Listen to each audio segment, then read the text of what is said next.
Good morning, ladies and gentlemen. This is Jacqueline Wilson, and I would like to welcome you to the First Thought podcast.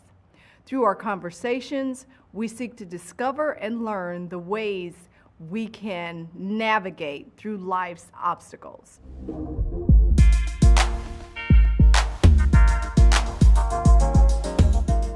On this episode of the First Thought podcast, we will discuss accountability in the terms of being a leader.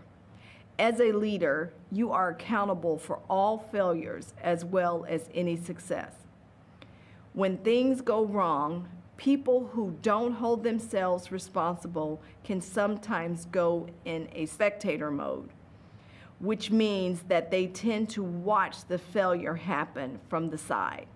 A true leader will take responsibility when things go wrong and ultimately seek out solutions or try to figure what's going wrong and try to fix it.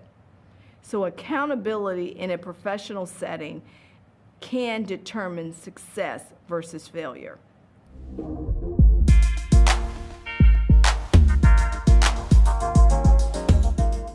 It's now time to ask the First Lady. This is the fun part of the show that allows me to share my experience with you through answering questions and allocating real-life facts to the topic. In doing so, I hope to open your mind to become all that you can be. So, let's see. What is your initial reaction when a team member slips up or misses a deadline? My initial reaction is to freak out, but I try to only do that in private. So my next reaction is to try and quantify exactly what happened. And then what I tend to do is I like to show the person, okay, so this is what happened. Help me understand why it happened this way. What was your understanding of my directive? Or like, what did you understand based on our conversation? And I generally will let the person recount what they understand, because maybe it's just a simple misunderstanding. I am a stickler for accuracy and making sure that work's done a certain way. But I do like to give a person an opportunity to kind of just rethink how they handle it and just, go over it again. Okay, describe what accountability means to you. Accountability means to me is that at the end of every day, the buck stops with me. If there's a problem, a situation, or a failure, I'm responsible for it no matter who did it.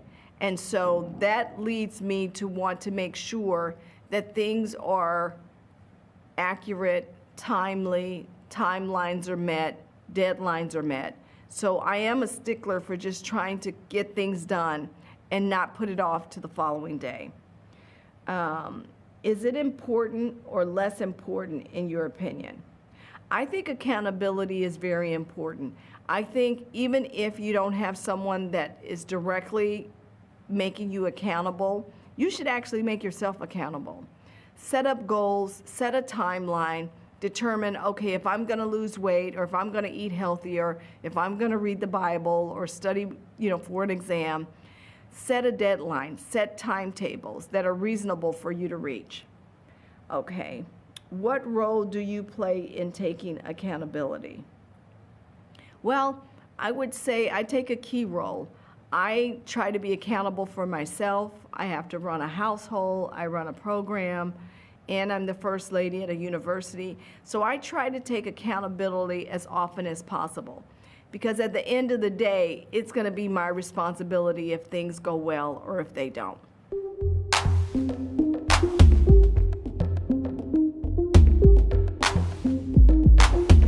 It's now time for the beauty tip of the week.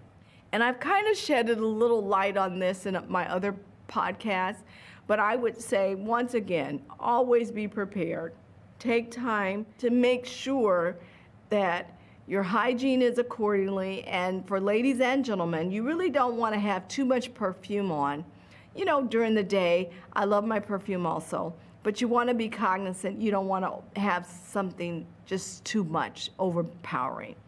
And I would say to make sure that you obviously brush your teeth, wash your face, do your moisturizer, comb your hair, do your dress. And then even if you have to just purchase a steamer at a secondhand store, make sure your clothes are pressed, before you go out. And especially if you're going to a job interview, you only have one chance to make that first impression.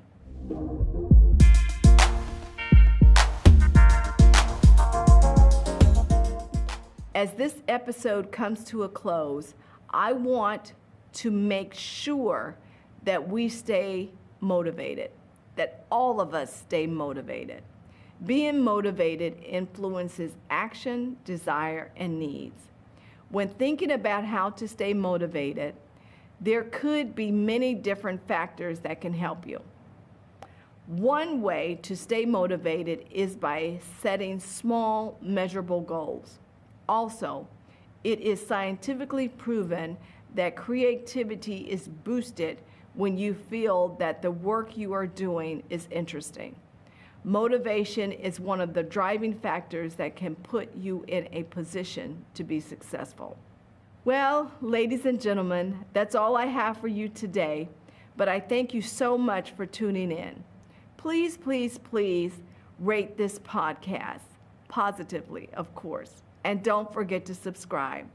Also, submit questions for me to answer on the show at jacquelinewilson@wayne.edu. See you next time. Bye.